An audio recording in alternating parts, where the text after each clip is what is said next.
Buenos días a todos. Bueno, hoy vamos a tener la clase número 6 de la materia de biología para alumnos de primer año de la Escuela Secundaria General Francisco J. Mujica de Tuxpan, Michoacán. Yo soy el profesor Julio César Tapia Salguero y el tema que vamos a ver el día de hoy es la importancia y el cuidado de la biodiversidad. Bueno, antes de comenzar este tema, les voy a pedir que saquen su libreta para que vayan tomando un apunte, un tipo de resumen o síntesis de este tema, ¿ok?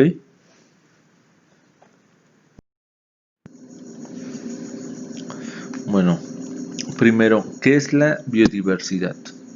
La biodiversidad o diversidad biológica, según el Convenio Internacional sobre la Diversidad Biológica, el término con el que se hace referencia a la amplia variedad de seres vivos sobre la Tierra y lo que sucede con los patrones naturales que la conforman. Es el resultado de miles de millones de años de evolución, según procesos naturales, y también de la influencia creciente de las actividades del ser humano. La diversidad comprende igualmente la variedad de ecosistemas y las diferentes genéticas dentro de cada especie, que permiten la combinación de múltiples formas de vida y cuyas mutuas interacciones con el resto del entorno fundamentan el sustento de la vida sobre el mundo. ¿Okay? Bueno, este es un concepto arraigado no hace tanto tiempo, desde el año 1994, donde también en ese año en Brasil se firmó la Carta de la Tierra, ¿no? Y estos conceptos de biodiversidad empezaron a formarse como un concepto, como una definición amplia. Entonces, lo que quiere decir que es la biodiversidad es la diversidad de vida, ya sea plantas o animales o ecosistemas, si lo vemos en un panorama más general. Bueno, eso es lo que se refiere a la biodiversidad, la cantidad o la abundancia de organismos vivos en un ecosistema o un determinado ecosistema o biosfera, que se refiere al planeta completo. Eso es a lo que se refiere que es la biodiversidad. Bueno, sabiendo qué es, continuamos. La diversidad es responsable de garantizar el equilibrio de los ecosistemas de todo el mundo, y la especie humana depende de ella para sobrevivir. Irónicamente, la principal amenaza para la biodiversidad es la acción humana, la cual se manifiesta a través de la deforestación, los incendios forestales y los cambios en el clima y el ecosistema. ¿Okay? Entonces, tomando en cuenta este primer punto, habla acerca de que la biodiversidad es responsable o garantiza el equilibrio de los ecosistemas, del cual dependen millones y miles de especies en el mundo, incluida ahí el ser humano. Tenemos que tomar en cuenta este concepto que dice que irónicamente dependemos de la biodiversidad y de los ecosistemas, pero nosotros mismos somos la principal amenaza sobre el equilibrio de esto o la existencia de estos ecosistemas, como pues con la deforestación, o sea, la tala inmoderada de árboles o de bosques a lo largo del año y a lo largo de los meses, a lo largo del año, se van acabando millones y miles de hectáreas en todo el mundo. Pero hablando en México específicamente, hay ciertas áreas en las cuales se deforesta muchísimo. Nosotros podemos ver el mismo Michoacán, Ciudad Hidalgo, por ejemplo, es una parte en el oriente de Michoacán que en realidad deforesta mucho sus zonas. A lo mejor en las carreteras, y eso lo podemos ver a los alrededores, que se ven árboles o pinos, pero adentrados en los cerros y en los montes podríamos ver cómo se ha ido deforestando estas áreas, o hacen el cambio de uso de suelo. ¿Qué es esto del cambio de uso de suelo? Pues un bosque lo convierten, por ejemplo, en un pastizal, ya sea para que el ganado pueda vivir ahí y alimentarse, o poder cambiar, si son pinos y encinos, cambiarlos por los aguacates o por otros árboles frutales, ajá, o para sembrar gramíneas como el maíz, el sorgo, entre otras gramíneas, ajá. Eso es lo que se refiere al cambio de uso de suelo. Los incendios forestales, ajá, los incendios forestales por descuidos. En muchas partes del mundo los incendios forestales sí son causados por el medio ambiente, ajá. Por ejemplo, los más famosos yo creo en el mundo son los incendios que ocurren en California. Ajá. Bueno, estos son porque California es una zona muy calurosa y su vegetación es muy seca. Entonces esa combinación hace que se puedan producir incendios naturales. Pero en lugares donde a lo mejor el clima es más templado, el clima no ocasiona estos incendios, es por parte del hombre. Ajá. El hombre, ya sea por accidentes o descuidos, o haciéndolos adrede para hacer el cambio de uso de suelo. ¿Cómo es esto? Por ejemplo, vamos a pensar que conocemos un cerro que está protegido, ajá, por la Semarnat y no se puede extraer nada de ese cerro porque está protegido por la ley.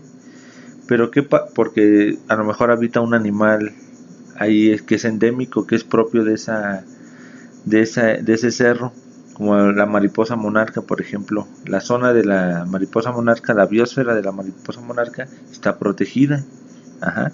No se puede, entre comillas, porque sí lo hacen a escondidas, talar los árboles que forman este ecosistema. Pero ¿qué pasaría si ocurre un incidente y se llegara a quemar todo el cerro completo? Pues ya no habría que proteger. Ajá. Entonces el hombre podría aprovechar eso.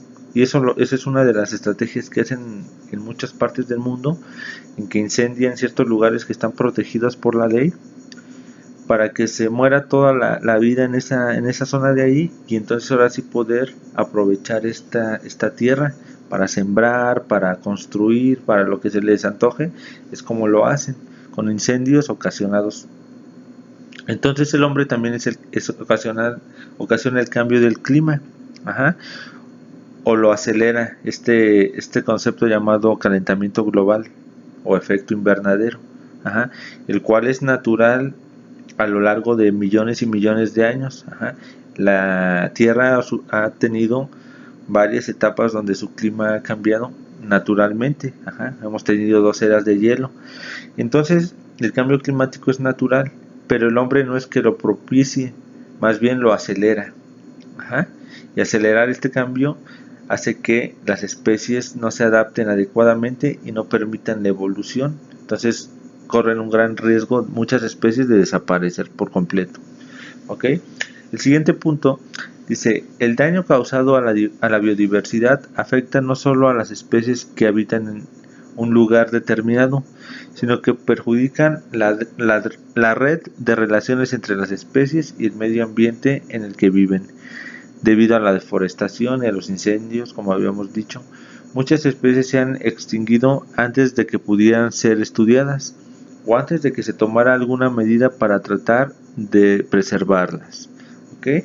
Entonces lo que veíamos, el hombre, como ocasiona que estos cambios sean más bruscos, no permite que las especies se puedan adaptar o permitan que evolucionen, ajá, y se vayan adaptando a las condiciones nuevas o a las nuevas condiciones, ajá, o se extinguen. A lo largo de los años las especies se extinguen. Hay hasta algunos estudios que a lo mejor no están muy bien definidos, pero habla acerca de la frecuencia en la que las especies se extinguen. Ajá.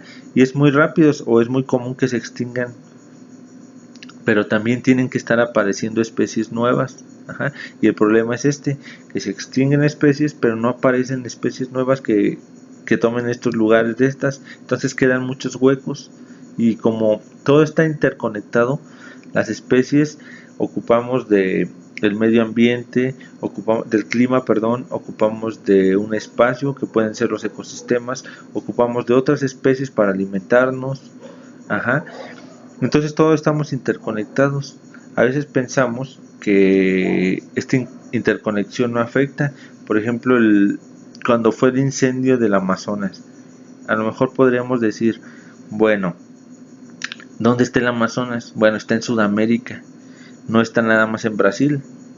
Está en Brasil, es una gran parte de la zona boscosa, selvática, perdón, donde se encuentra y donde desboca en el mar. Pero el Amazonas empieza desde mucho antes, pasa por Venezuela, por Colombia, entre otros países. Pero el Amazonas, ¿por qué tiene tanta importancia la selva del Amazonas? Pues porque en la selva del Amazonas, o en el Amazonas, está el río más caudaloso del mundo, ajá, de agua dulce. Pero podemos decir, bueno, ese río empieza en Sudamérica, a México pues ni le toca esa agua. Bueno, pero arriba de la selva del Amazonas, de toda esa agua que se evapora, de las mismas hojas y de las selvas que son muy húmedas, llega un momento en el día en que se evapora esa agua. Ajá. ¿Y a dónde se va? Pues se va a las nubes. Y ahí hay un río, o llamado un río aéreo, ajá, el cual se desplaza a zonas mucho más lejanas que solamente Sudamérica. Llega a zonas al norte de América, que ahí es donde ya estamos ubicados nosotros, en Norteamérica, y a Centroamérica, que es de Guatemala hacia abajo, ajá, y toda Sudamérica. Incluso he leído algunos artículos que estiman que estos ríos también llegan a África, a Europa, porque se transportan mediante las nubes, ajá, o los vientos. Entonces sí estamos conectados o interconectados con todo el mundo, ajá, de una u otra forma. Entonces, tomando en cuenta este aspecto, tenemos que saber que la biodiversidad sí nos afecta, no importa en el lugar que estemos, ajá, no importa en dónde estemos, la pérdida de la biodiversidad en alguna parte del mundo nos va a afectar de alguna forma directa o indirectamente, ajá. Bueno, al siguiente dice, la biodiversidad no está estática, es dinámica, o sea, cambia. Es un sistema de evolución, en evolución constante, perdón, tanto en cada especie como en cada organismo individual. ¿Qué quiere decir esto? Pues que la biodiversidad cambia a través del tiempo. Ajá. Este concepto de que tenemos a veces que el ser humano está antes que todos los animales, eso es una mentira. Ajá. Nosotros somos una especie nueva, entre comillas, en la Tierra. Hay especies de animales que llevan millones de años antes que nosotros. Ajá. La vida en la Tierra, más adelante cuando veamos la evolución de la Tierra y el origen de los animales, o el origen de la vida en la Tierra, pues la vida o la biodiversidad empezó en el agua. Ajá. Y los animales marinos son más antiguos que los animales terrestres. Y animales terrestres, hay animales más terrestres que animales que el ser humano y que otros animales que conocemos comúnmente. Entonces, ¿esto qué nos dice? Pues que la tierra o la biodiversidad ha cambiado a través del tiempo, es dinámica, tiene cambios. Ajá. Las especies evolucionan o se extinguen, y las que evolucionan es porque se adaptaron a las nuevas condiciones que van cambiando paulatinamente. Ajá. Cuando las condiciones climáticas cambian abruptamente, como en la época en la que estamos, que están cambiando abruptamente por los daños ambientales que el hombre ocasiona, hay muchas especies que ya no están a la par de estos cambios, entonces sus poblaciones empiezan a descender a una velocidad muy constante o muy rápida, y ya no se están adaptando. ¿Y cuál va a ser su final? Pues va a ser la extinción. Ajá. Entonces tenemos que tomar en cuenta mucho esto, porque también hay muchas especies de árboles que el hombre depende. Ajá. La misma abeja que el hombre está llevando a la extinción, pues si no tenemos las abejas, la abeja es una especie, la especie más prioritaria en el mundo, y hay hasta un reloj como de estimación de cuánto le quedaría al ser humano de vida si las abejas no existieran, porque son las polinizadoras en realidad en el mundo de muchas de las especies que el hombre depende, ¿ok? De las especies vegetales me refiero. Bueno, entonces, ¿cuál es la importancia de la biodiversidad? Bueno, la importancia de la biodiversidad se puede sintetizar en dos rasgos esenciales. Por un lado, es el fruto del trabajo de millones de años de la naturaleza, por lo que su valor es incalculable e irrepasable. Por otro lado, es garantía para el funcionamiento correcto del sistema que forman los seres vivos, junto con el medio en el que viven y el que contribuyen para su supervivencia. ¿Qué quiere decir esto? Es que la importancia de la biodiversidad, el primer aspecto que lo ven es que es un trabajo que de millones y millones de años que ha tenido la naturaleza hasta llegar hasta ahorita. ¿Qué quiere decir esto? Que por ejemplo, si conocemos la biosfera de la mariposa monarca, por ejemplo, esa biosfera o ese ecosistema donde la mariposa monarca llega a reproducirse, no es como que se creó en 10 años o en 50 años o en 100 años. Tardó miles de años en formarse ese ecosistema. Ajá. Y la especie de las mariposas monarcas, se adaptaron también en cientos o miles de años. Ajá. Entonces, los ecosistemas o la biosferas no se pueden diseñar o construir de un día a otro, ni el hombre es capaz de hacer esto. Las condiciones cambian, pero las especies también se tienen que adaptar a ellos y evolucionan con ellos al mismo ritmo. Ajá.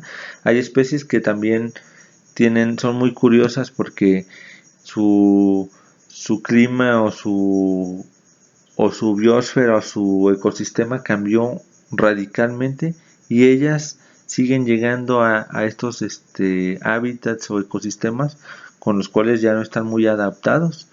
Por ejemplo, el ejemplo más claro es de un documental muy famoso que se llama La marcha de los pingüinos. Ajá, habla del pingüino emperador, de la marcha que hace el pingüino emperador cuando va a anidar, ¿no? El pingüino emperador, como sabemos, es una especie polar, vive en los polos, en el polo sur específicamente, el lugar más frío en el mundo. Ajá. Sale de una agua helada donde ya su cuerpo está adaptado al agua totalmente. Vemos a un pingüino hoy en día y en vez de que parezcan tiene plumas, pero sus plumas tienen una cera, un aceite que permite que no se mojen y puedan nadar como si trajeran un traje de un buzo. Ajá. Los buzos, de hecho los trajes se basan en este tipo de pelaje o cómo se ve. Entonces ellos están adaptados totalmente al mar, ajá, pero anidan en un lugar en la tierra de este polo sur, perdón, y hacen una marcha de kilómetros durante casi un mes caminando, o un poquito más, un poquito menos, depende de las condiciones climáticas, que son muy duras. Ajá. Estás hablando del lugar más frío en el mundo. Entonces la especie, o esta especie de pingüino emperador, en lugar de huir de este ecosistema y haber sido a un lugar más caluroso, siguió siendo fiel a su lugar de anidamiento. ¿Por qué? ¿Quién sabe?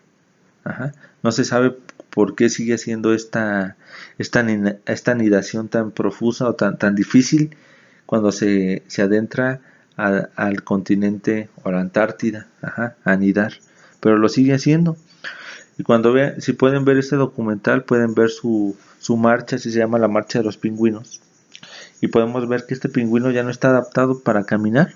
Y camina muchos kilómetros y tarda mucho tiempo en llegar a este lugar a anidar.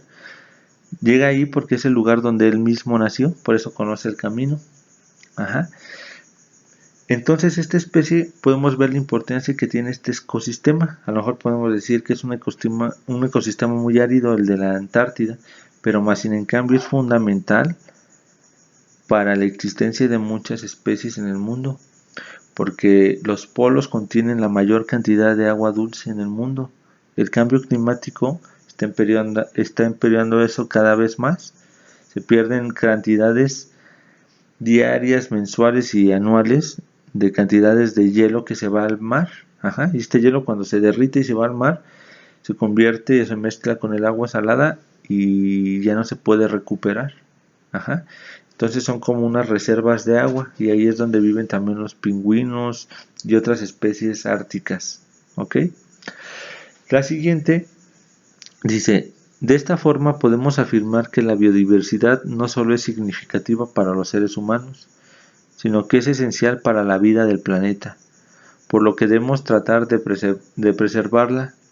La biodiversidad de las especies nos provee bienes tan necesarios como el alimento o el oxígeno, nos proporcionan materias primas que favorecen el desarrollo económico, produce energía que utilizamos como combustible, es el origen de algunos medicamentos y finalmente, pero no por ello menos importante, nos colma la retina de hermosos paisajes que podemos disfrutar.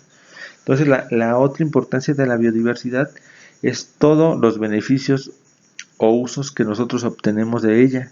Ajá, los muebles, ajá, las materias primas, nuestro alimento, todo proviene de la biodiversidad. Ajá. Un ejemplo de cómo el hombre a veces extrae demasiado y nunca regresa nada. Los bosques que se deforestan o cuando se siembra, principalmente, por ejemplo, cuando se siembra en demasiado tiempo en una zona, hay veces que la tierra ya no vuelve a ser fértil hasta que la dejan descansar durante mucho tiempo. Por ejemplo, tengo un compañero que iba conmigo en la universidad y él se dedica al café en Chiapas. Y platicando con él me comenta cómo es que tratan la tierra, en especial en el café, que la tienen que dejar descansar cada cierto periodo. O sea, no pueden estar sembrando café todo el tiempo, porque la tierra la hacen estéril. Ajá. Y también, por ejemplo, el uso de agroquímicos, con el tiempo también la tierra la hacen estéril. Ajá. Entonces tenemos que tener cuidado con esto, con la sobreexplotación de los recursos. Ajá. El hombre no siempre regresa los recursos que saca, o los regresa, o los regresamos, perdón, pero de mala forma. Ajá. Sembramos especies de árboles que no pertenecen a estos lugares, o los sembramos mal, está mal organizada este regreso de materia que se extrae, ¿no? O hay veces que tampoco se regresa. Por ejemplo, la pesca marina en principal. La pesca marina no se cultivan los peces, los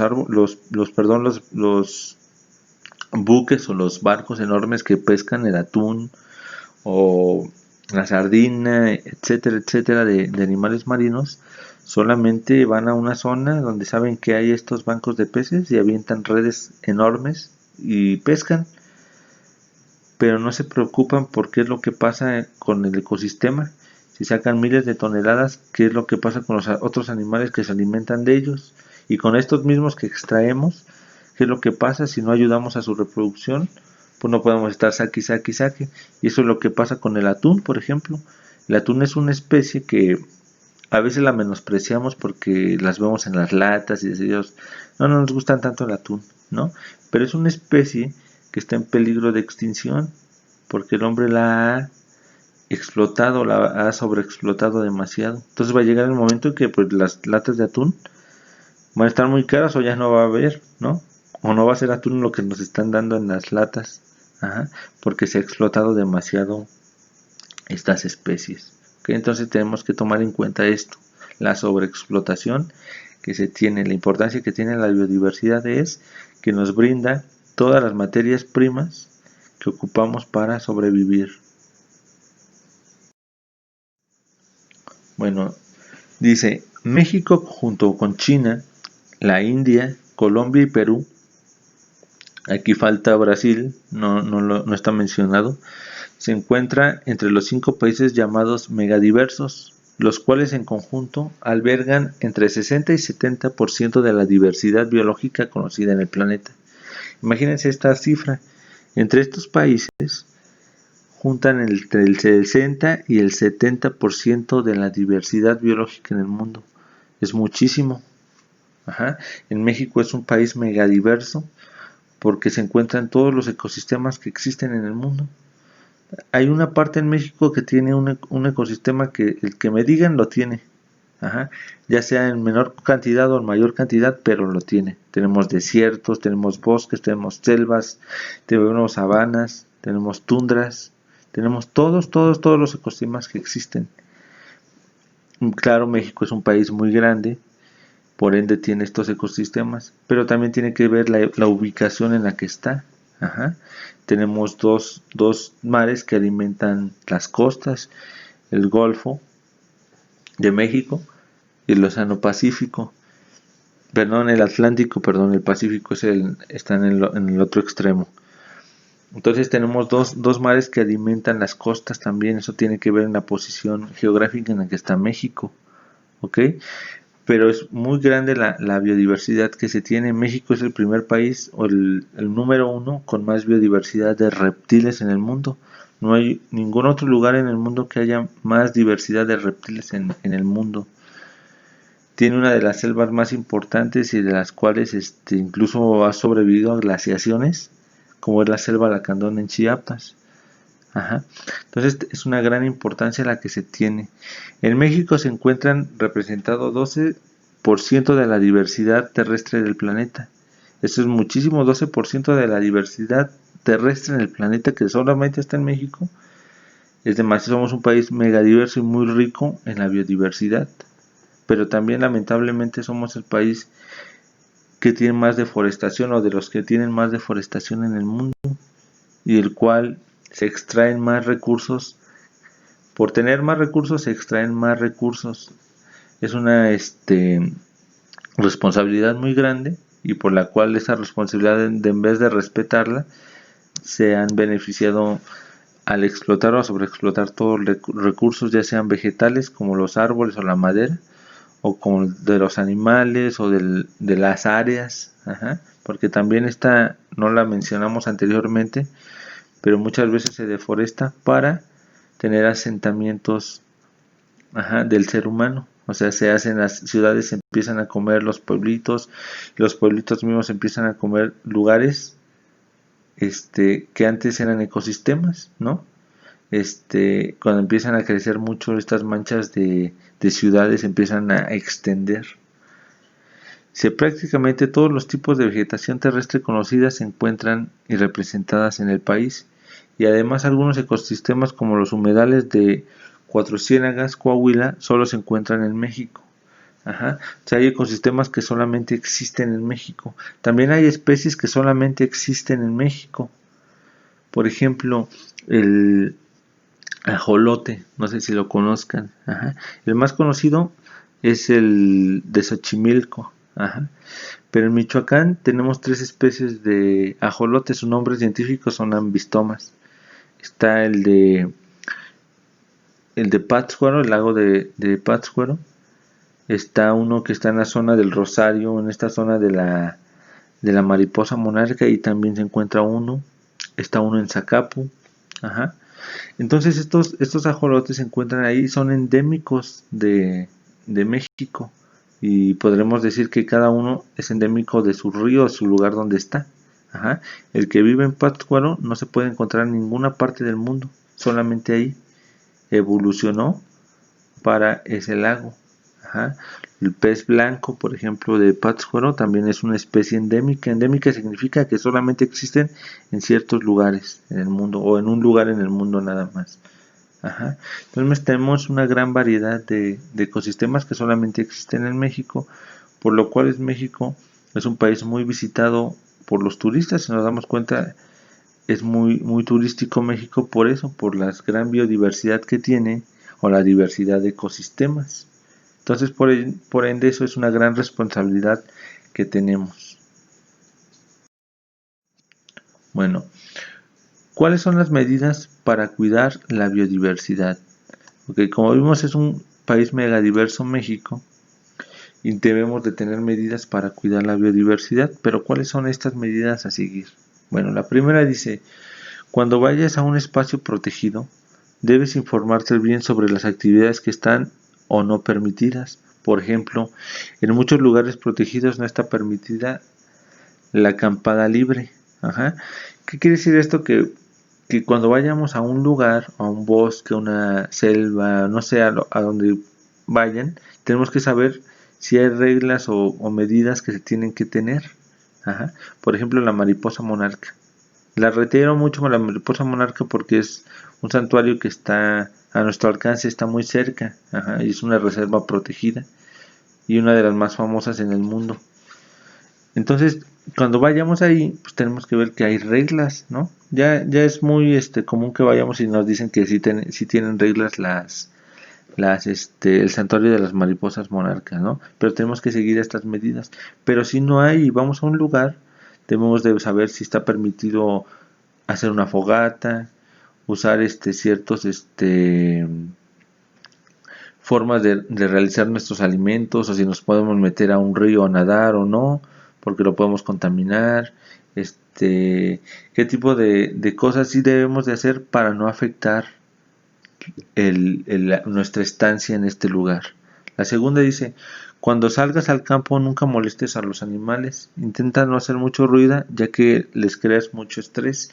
¿Qué quiere decir esto? Es que pues, si vamos a acampar o vamos al bosque o andamos por ahí, no debemos de molestar a los animales, ajá, porque perturbamos su medio, su ecosistema, ajá. Y hay muchos animales que son muy sensibles a los ruidos o se estresan y hay incluso que mueren por de estrés, ajá. Debemos de ser conscientes que nosotros no estamos como de visita, no vivimos en ese lugar. ¿Okay? La siguiente dice, en las carreteras que atraviesan zonas naturales, ten siempre máxima precaución. Los atropellos son una de las primeras causas de muerte de las especies protegidas. Por ejemplo, el lince ibérico, que es el felino más amenazado del mundo. ¿Okay? Entonces también debemos de tener cuidado, estar vivos o tener buena visión y buena atención en las carreteras. Ajá. Tener precauciones para no atropellar animalitos. El siguiente dice, no toques los nidos de las aves ni tampoco sus huevos. Aunque creas que están vacíos, los nidos se verán abandonados rápidamente y las crías morirán. ¿Qué quiere decir? Que pues no robemos los huevos de los nidos ni molestemos a las aves. Es muy común que luego vemos que hay niños que agarran los pajaritos de los nidos y se los llevan a su casa y los quieren criar, ¿no? Y finalmente ni los crían bien, a veces mueren y ya dejaron sin nido estos árboles, ¿no? Y estas especies se pueden ir disminuyendo sus poblaciones por este tipo de actividades. El tirarlos nada más por tirarlos o molestarlos por así afectan mucho esto. Dice, si ves crías de mamíferos, no pienses que están solas o abandonadas, a no ser que esto sea muy evidente. Sus progenitores están cerca y si notan tu olor, sí que abandonará a sus crías. ¿Qué quiere decir esto? Por ejemplo, si ustedes van en bosque caminando hacia su casa o andan en el rancho, no sé qué, y ven crías de mamíferos, como que pues, pueden ser los conejos, las ardillas, los tlacuaches, cualquier tipo de mamífero que puedan ver, un coyote, lo que quieran que vean, pero las crías, pues no las tienen que ir a llevárselas, porque a lo mejor sus padres salieron a cazar o algo, y hay muchos de animales que son muy sensibles a los olores. Ajá. Entonces, si perciben su cercanía, ya no regresan a los nidos, les da miedo, se estresan y se van y nunca más regresan. Aunque ustedes no se hayan llevado esas crías, finalmente van a morir de hambre porque ya no van a regresar sus progenitores, sus padres. Es a lo que se refiere. Cuando vayas al campo no debes hacer fuego. En un 95% de los casos los incendios se deben a la negligencia humana y son una de las razones más importantes de la destrucción de hábitats naturales. ¿Qué quiere decir esto? Que la mayoría de los incendios que ocurren en las selvas, en los bosques, en los pastizales, etcétera, son ocasionados por el ser humano, por los descuidos, porque dejan prendidas las fogatas y se van, o las apagan mal, piensan que ya no están prendidas y las dejan ahí, y después los incendios se propagan. Es a lo que se refiere, que si se hacen fuego, estar consciente de que se lo van a apagar muy bien, y si no, o si pueden evitar hacer fogatas, pues es mejor. Dice, nunca dejes basura en el campo. Aparte de ser un foco de suciedad y contaminación, pones en peligro la vida de los animales que pueden acercarse a ella. ¿ok? Esto es más por la contaminación y por no afectar la alimentación también de los animales que están cerca, ¿no? Nunca atrapes ni mates ejemplares de animales salvajes para llevártelos contigo. Tampoco recolectes plantas o frutos sin conocimiento expreso de las autoridades. Son delitos ante la ley, ya que se daña la diversidad biológica. ¿Ok? Miren, en esto se refiere a la caza, a la caza furtiva, a la caza ilegal. No pueden cazar animales en cualquier lugar, ni porque sea su rancho o se van a un pueblo donde ese lugar no es de nadie, ¿no? Los animales están protegidos ante la ley y es ilegal cazar en cualquier área. Hay ciertas áreas que sí se pueden cazar y hay permisos para poder cazar y portar un arma para cazar ciertos animales y en cierta época del año. Ajá. Hay animales que ni siquiera aunque tengan permisos para cazar se pueden. Ajá. Entonces, ¿por qué? Porque dañan o disminuyen el número de estos ejemplares de animales. Ajá. Y con el largo del tiempo van dañando su población y pueden causar la extinción de algunos de los animales de esta forma. Ajá. Dice la siguiente: nunca liberes animales en zonas naturales. Tienen muchas posibilidades de morir, por lo que los estás maltratando. Sin embargo, si no mueren y encuentran posibilidades de supervivencia, afectan a los seres vivos autóctonos, por lo que estás perjudicando a los ecosistemas naturales. Les voy a decir a qué se refiere esto. Por ejemplo, cuando dice que no liberes animalitos, se refiere a cualquier animalito. Hay veces que le regalan una tortuga, que se compran un pescado japonés en la veterinaria y ya no los quieren y van y los avientan al río. Ajá. Esos animales no son provenientes ni endémicos ni pertenecen a estos ecosistemas. Ajá. ¿Qué es lo que pasa? Pues que el animal puede morir más rápido porque no se adapta, o si se adapta afecta a los demás animales que sí son nativos de ese lugar. Ajá. Si tienen una serpiente en su casa, no la pueden ir a liberar al bosque si esa serpiente no pertenece a ese lugar, va a afectar el ecosistema. Ajá. Hay múltiples ejemplos que han pasado en muchas partes de México que han afectado a los peces. Por ejemplo, el Plecostomus, que es el pez, el que limpia las peceras, le dicen pez diablo también. Este pez ha afectado muchos ecosistemas. En la presa de Infiernillo en Michoacán, aquí en Michoacán, ha afectado mucho a un pez que se llama la tilapia. Ajá. ¿Por qué? No es como que se lo coma. Lo que pasa es que este animal, al ser un animal que se alimenta en el fondo, ajá, hace como una filtración con la tierra y todo eso, accidentalmente se comían los huevecillos de estos pescados que eran pertenecientes de esta presa de Infiernillo. Entonces, ¿qué pasó con el pez de la tilapia? Su población disminuyó mucho. Ajá. ¿Por qué? Pues porque estos peces llegaron a estas represas, a estos ríos, etcétera. ¿Por dónde creen que llegaron estos peces? Pues por la liberación indebida de niños o adolescentes o adultos que ya no querían estos peces y los aventaban a los ríos. Y así hay muchos casos de peces invasoras que no pertenecían y están en otros ecosistemas. ¿Ok? Dice la otra, perdón. No utilices semillas en tu jardín de especies exóticas. Estarás promoviendo la dispersión y por tanto haciendo crecer especies no autóctonas que pueden convertirse en invasoras afectando el medio natural. Ajá. Hay muchas especies de plantas, incluso acuáticas, que son plagas para las demás otras especies que han desplazado o extinguido ciertas plantas de los lugares donde antes podían estar. Ajá.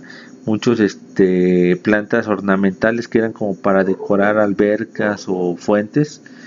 Estas plantas fueron y terminaron en ríos y en lagos, y las cuales tuvieron una gran peste o lo podemos ver como una plaga en estos ríos y han afectado especies animales y vegetales. Entonces tenemos que tener cuidado en esto también. Bueno, la última medida es: si vas a hacer actividades de turismo con cetáceos y delfines, no olvides de que son actividades que les generan mucho estrés y pueden perjudicar sus ciclos vitales. ¿A qué se refiere esto? Que si van a estos parques acuáticos o parques donde pueden interactuar, o en zoológicos, hay zoológicos que también pueden interactuar con los animales, no debemos de estresar a los demás, porque esta es una forma de maltrato animal también. Si pueden evitar este tipo de interacciones, pues qué mejor, porque son una forma de explotación de animales, ¿ok? Bueno, más adelante ya en el curso vamos a ver, recuerden que esto es solamente un repaso muy rápido sobre algunos temas.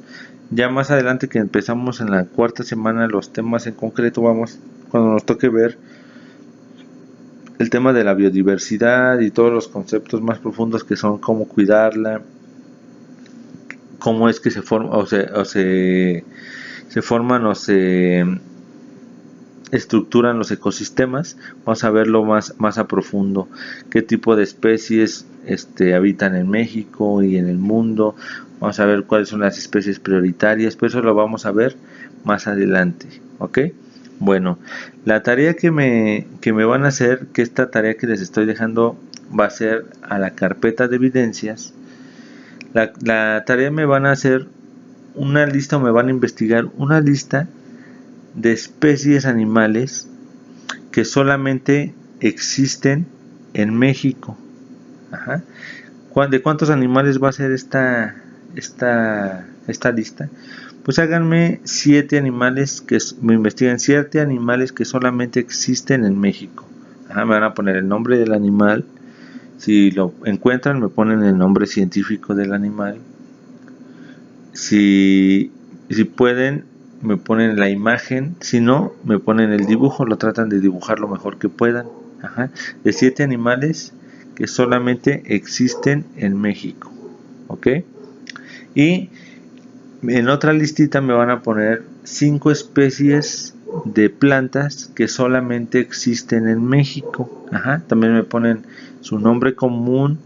Si pueden, me investigan el nombre científico y la imagen o el dibujo. Recuerden que esto va a ir a la carpeta de evidencias, ¿ok?